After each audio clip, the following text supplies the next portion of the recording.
So ladies and gentlemen, now, my story now begins from this point now. My dad had my brother at Nyangoma Boys Secondary School, much a better school than Barkanyango. And since school fees was an issue, he decided that, you know what, for me to be competing paying school fees on this one place, let me put both of my sons in this school together, so that if I'm paying, I would say, he and wawili. But what was my dad using to pay school fees? He would bring everything. He would bring maize, he would bring firewood, he would bring everything. And my dad was those kind of dad who would embarrass you. People are in the assembly and you see some old man pushing maize in the school and you're wondering, could he just not wait until the assembly is done for him to come in? Then I used to see my dad count mikebe za mahindi kila siku, but I used to know that man is just making me get the best of education. Wow, it went all that way. Nyangoma Boys Secondary School, very special, no lab, no nothing. In a stand like I saw Bunsen Banner the day of the exam, KCSE. You walk into your chemistry practicals and hey, now today this is the Bunsen Banner. You don't even know what to do. A friend of mine mixed everything and he exploded. He wrote observation explosive.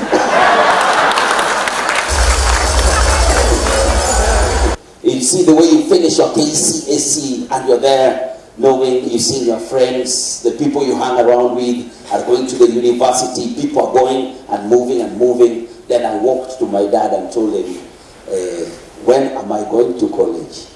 My father's never laughed like that. He's never ever laughed like that. He told me, you've seen how I've struggled to make sure that you go to school, even secondary school. How do you think that I can even afford a chance to take you to college? How? So I knew that was the end of it, and I started working as a fisherman in Homa Bay. Going into the lake every single night, coming with the fish in the morning, selling it to women. But I knew that this is not what God meant me to be. But I did not know when it was going to end. So one day, my dad woke up and gave me 2 of his trousers, 2 shirts, and 800 shillings, and told me, go to Nairobi and become a man. Go and be a man. In short, he was just telling me, man, once you're born a man, or once you have this, you have everything it takes to become what you want. That you fears might just be the one thing that gives you the openings that you never imagined in your life. So that time, he had told me that one of my uncles was waiting for me in Nairobi. And when I landed, definitely was waiting for me. And that guy, my uncle, had promised that he will take me to school. So when I went to his house in Lavington, he started showing me how things work in the house. This is the way how the fridge works. This is the way the cooker works. This is how the blender works and everything. Once I'd already known how everything works in that house, he made all his workers leave. And I became his house help now. Started working. His promise of taking me to school, this was it. I think ilikuwa tu anionyeshe. Shule yangu ilikuwa nini kuonyeshwa vile TV nafanya, nini nafanya. So so I was in his house. I would wake up, clean his car, clean the house, cook for his children. But as we speak right now, he's my lawyer.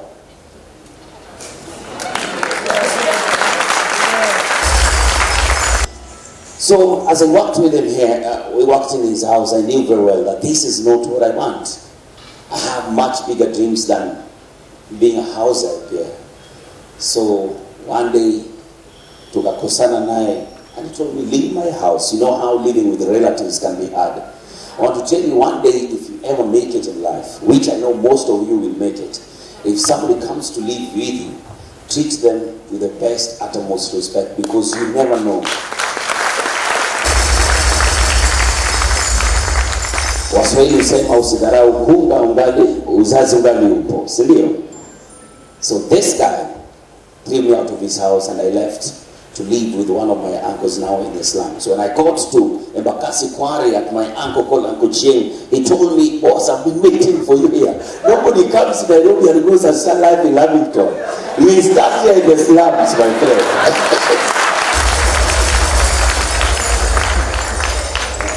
But then, that time now, it was about hustling and getting to do any job that you could do. Kazi yangu ya kwanza ikawa ni mjengo, na hata si mjengo ya kujenga.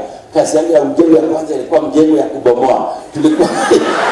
Kulikuwa na nyumba, sasa tukaambiwa sasa bomoeni nyumba, kuna nyumba inafaa ijengwe hapa, si ndio?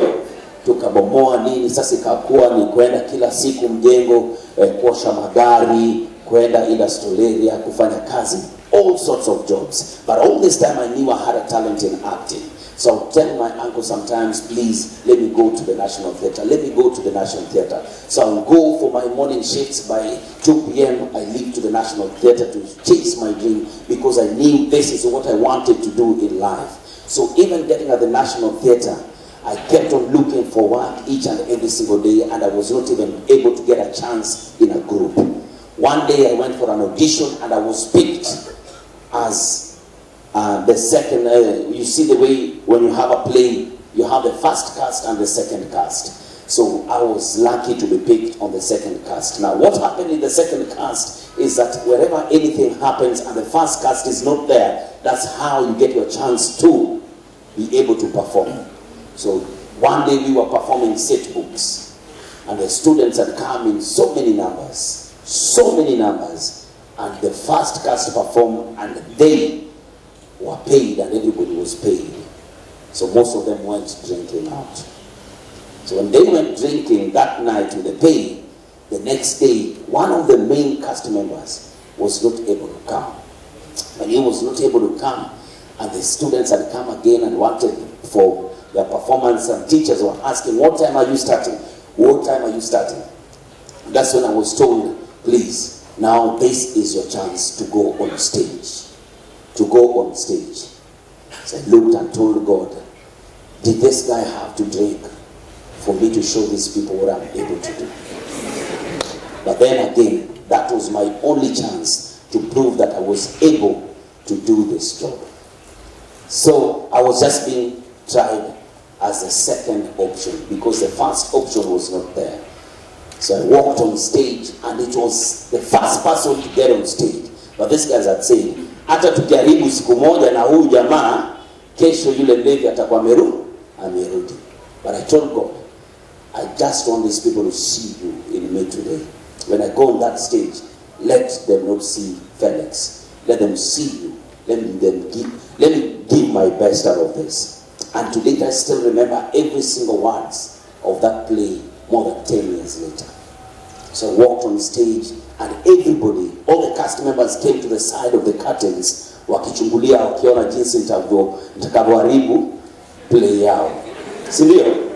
But then when I went on that stage, everybody went quiet, and I said the following words, and to date I will forever remember them. Penzi watazamaji, karibuni sana katika riwaya Mwisho wa Kosa. Ni riwaya iliyoandikwa na Isaac Burwani na kuchapishwa na Longhorn Publishers. Na kwa idhini ya Longhorn kunakiliwa kuwa tamthilia naye Bwana Jasper Okda. Huyo ni mkurugenzi wa kikundi maarufu Jicho 4 Productions, kikundi kinachojishughulisha na uigizaji jukwani vitabu vya fasihi katika shule za upili nchini Kenya. Ili tujue ni mhusika yupi aliyotenda kosa lipi na vipi na lini na kwa nini, jiunge nasi toka hapa ufuoni mwa bahari, meli yetu itakapotoa nanga kwa uhondo riboribo ya riwaya hii Mwisho wa Kosa.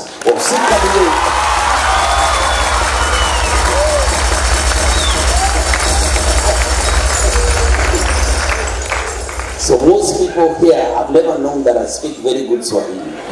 Very many people. But I want to tell you, from that day, yule mlevi akaambiwa, huko pale ulikuwa unalewa, endelea kulewa, because that got even the best narrator. And for 4 years in a row, at the National Theatre, I was voted the best Swahili narrator. To this moment, I don't think there's anything. But I won't say that I'm done. That is how now things started changing. I started getting paid at the National Theatre. When I'm talking about getting paid, it's not a pay. It is 500 shillings for every 2 books I perform. each and every single day. This time I'm still living with my uncle at Embakasi Kware, the slums. Then we started doing traveling theater, where we travel everywhere. That's how I know Bahari Girls. I came and performed on stage at Bahari Girls. We traveled in the whole country, and I kept on saving. So one day, I went and told my uncle, after 3 months of traveling, I'd saved some money and told him, Uncle, today I have money. I have money. And I want to leave your house. I want to go start my own life somewhere. My first house, where I'm going to stay. So I told him, you have money? Yes, I told him, okay, let's go to town. So we went to town first, and I told him, what would you like to eat? He told me chicken. So we walked into Kenchi and bought 2 chickens. Kila mtu na yake, si ati tukala, nikampeleka shopping, nikamwambia, pick anything you want. Because for 3 months we were being paid 900 shillings per day. So for 3 months I had over 80,000 that I'd already saved, and I wanted to move out of to my house. So that's how, after that, I told him I'm leaving. After that, I'd done the shopping and I went to my first house in a place called Mwiki. The reason why I went to Mwiki was because Mwiki, the train passes through Mwiki, and from Mwiki to town was 30 shillings. So I could do returns, but not all the time did we have fare to even have that 30 shillings to be on that train. So what Sike was saying, how sometimes you climb on top of the train so that wakikata risiti hawezi panda huko juu, hawezi. So ukiona wale wanapandaga huko juu ya train, wengine ni mimi pia tu, walikuwa mimi.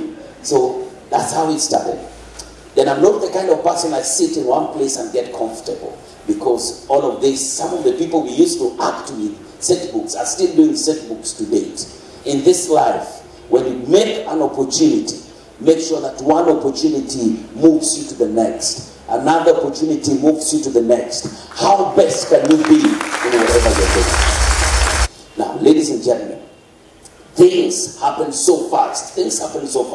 When I was just starting the Luo plays, Citizen TV had started the local plays, Papa Shirandula, Inspector Mwala, and all this. So we were looking, Will Broad had already been taken to act in Papa Shirandula. So we kept on telling her, talk to Papa to allow us to get, we will bring much more humor. This thing is a good play, but there's just a bit of humor it's lacking. So we kept on pestering, then our opportunity got there.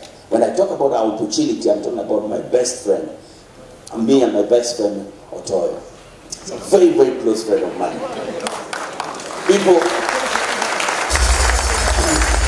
Most people do not even know that Otoyo is Giriama, right? I swear, it's called Kazungu Matano. Captain Otoyo is actually Giriama. So he taught me a bit of Giriama, he taught him a bit of Luo. Kigiriama ijawahi nisaidia paka leo, yeye anakula tu Kijaluo.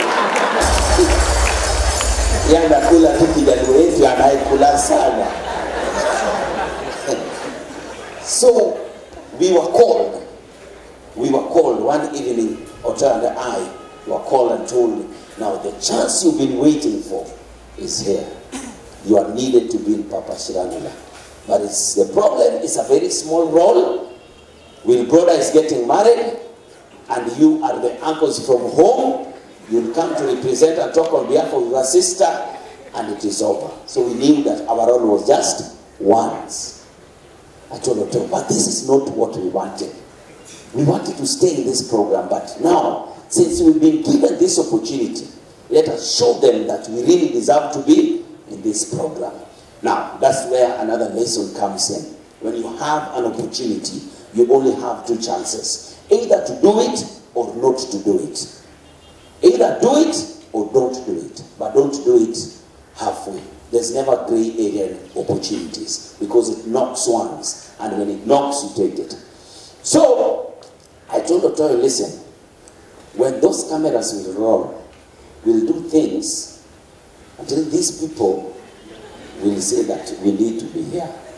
And if they don't retain us, this chance has been brought here, tutakuwa tumekosea Mungu vibaya sana, kwa sababu tumemwomba tubaki hapa na tumepatiwa nafasi na tutayaribu. So when the roles came, if you go on YouTube and you say the first I think it's the first season of Papa Shirandula with Border getting married. If you see what we did there, there was always cut, cut, cut. Guys were just laughing and said, cut, cut, cut, cut, cut, cut. Until they changed the script that baada ya mahari kulipwa, akina Utoyo hawakurudi nyumbani. Waliruka kwa basi, bado wako pale Nairobi, so that we are still in the script. And that's how we were maintaining us.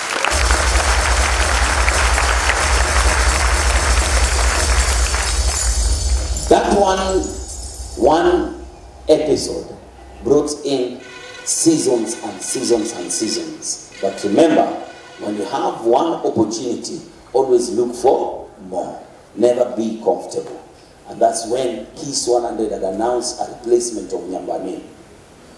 And they announced that Nyambane had left Kiss. And they were looking for the replacement. Who will replace Nyambane? Who is going to be the next biggest comedian? It was being advertised so big. Nyambane has left. Now we are looking for the next biggest comedian in the 254 to replace. Was, my friend, the day of the auditions. We had more than 2,000 people waiting at Kiss to be picked to replace Nyambane. So it is early morning at 8. The guy walked in and said, "Thank you so much for coming. We are looking for the next replacement of Nyambane. We know you all have the qualities we are looking for, but first things first. If you have a degree, step to the right. If you don't have a degree, thank you for coming, and we appreciate you. Thank you for everything." Kumbuka, at this time, the only certificates I have is birth certificate, waiting for death certificate. But I said, why not? I went to the right, with people who have degrees. When they just announced that, out of more than 2,000 people, we were left at, I think, around 500 people. Watu wengine wakatoka kusema, jamani, na nani hawa mbona wakusema hizi kwa matangazo zao? Then the lady came back. "Thank you guys for making it in the first round." Now, very quickly, if you have a degree just the way you have, and it is on communication or communication-related studies, move to the right. If you have any degree, just go home. Remember, I still don't have even one degree. Forget about communication. What was pushing me was, what will really happen? Will they kill me? What is the worst thing they can do? What's the worst? They can hear. So what was driving me was just the fact that, let me go see what they always do. See, that alone cut the number to almost 50 people. I think it's only 50 people who had degrees in communication. Then they came and asked the 50 people, "Thank you for having a degree, and it's a degree in communication, but it will be even much better if you've ever been in any show or in any TV show. It will be an added advantage. If you haven't, please, thank you for coming, and we appreciate you." Mimi nikaingia kwa wale wenye wako na degree ya communication na wamekuwa kwa shows. Tukabaki watu wa 7. Ikawa sasa ndio wakati wa kuingia kwa interview.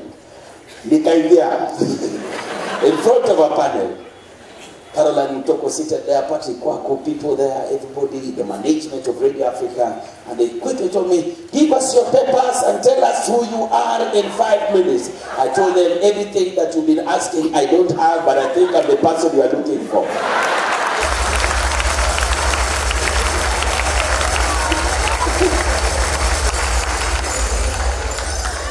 They all went quiet, and Patrick said, "I think I like this guy.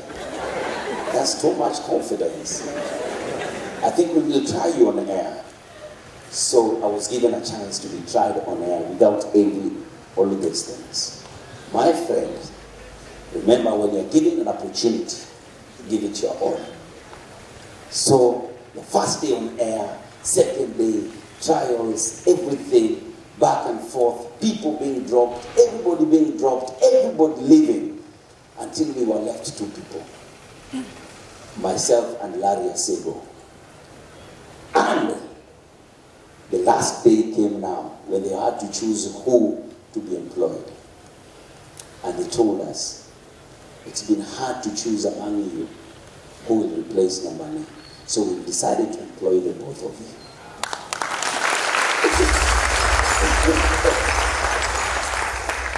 We decided to employ both of you.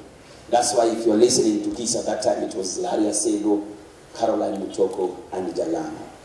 So we started working. The saddest thing, that same day, when I was called and told that now you've been employed at Kiss, is the same day my dad died.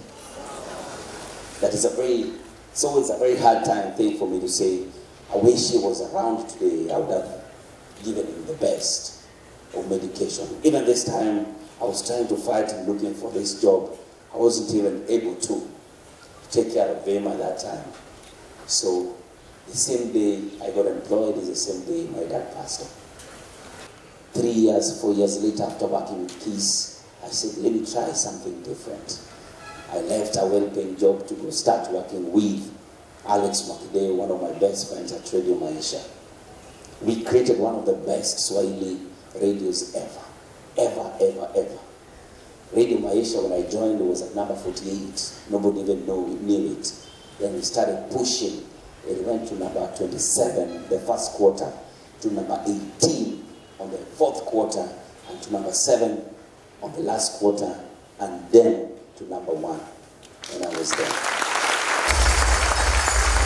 And when we got to number 1, I said, why can't we try something else? I went and joined Jeff Koinange on Hot 96. On Hot 96. Our relationship with Jeff was the best relationship ever with Jeff Koinange. But when Alex Mokide was poached to Milele FM, there was this thing, they kept on calling me, you know you love working with Alex. It was the hardest decision I've ever made in my life, to leave Hot 96 and join Alex. Because sometimes, don't be where you're needed, be where you're loved. So I joined back with Alex Mokide. As you speak, Milele FM, we are still struggling with the numbers. We are from number 16, we're at number 5 right now. We've given ourselves an opportunity. By the end of this year, we have a chance to be at number 1 again with Alex Mokide. As you speak, Alex is the head. Alex is the head of Milele FM. He's my boss and he's my friend. So, we are working really, really hard. So guys, in this life, you could see somebody out here and think that things are easy. Things have never been easy to anyone. People work very, very hard. And one thing that I will always tell you, that this education that you have a chance to have now is one of the most important investments that you're making among yourself. Because somebody will tell me, Jalas, you already have the money, you have a nice home, you have everything, you have a car, but there's this urge and this satisfaction that I knew I was losing, and I didn't know how I would ever fill that void. That's when, now 3.5 years ago, I decided, I walked into Daystar University and I told them, you know what, these are my papers. With a C+, I know I could take a course here. They told me, yes, you could. And I'm taking a course in community development at Daystar University now. This is after all my brothers and sisters graduated, and I fulfilled what my dad had asked me, that I was walking in the streets and I was still feeling this emptiness in me. So each and every single day, I wake up at 4:30.